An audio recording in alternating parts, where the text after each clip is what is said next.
So, for my physics extra credit problem, I will be discussing the application of Snell's law visually in two phenomena that we experience every day at two different times of the day. One is at sunrise and one is at sunset. So the first I'll be talking about is how you see the sun, how you will visually see the sun before the sun crosses the horizon line in outer space. So the way that that happens is that when light enters a new medium, it gets refracted and it changes direction slightly depending on whether the new medium is smaller or greater than the original one.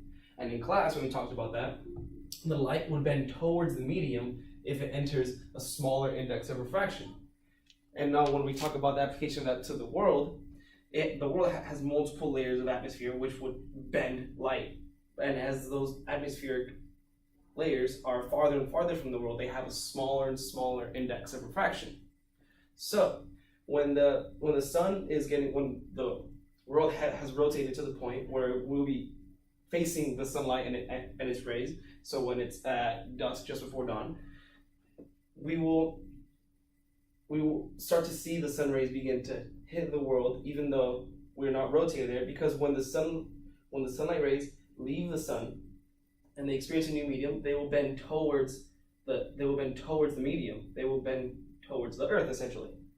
And that's seen right here, where if N1 is the original and N2 is the new, and if it's less than it, then it will bend towards the new medium because it gets slowed down. So, as the sunlight leaves and then bends toward it bends toward the Earth as it crosses each new medium, we will eventually be able to see the sun about 5 minutes before it crosses the horizon line as a result of so much refraction. So what we would see is an apparent position of the sun.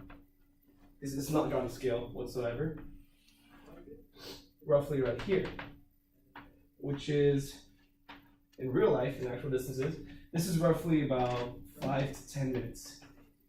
We will see the sun before it actually crosses the horizon line.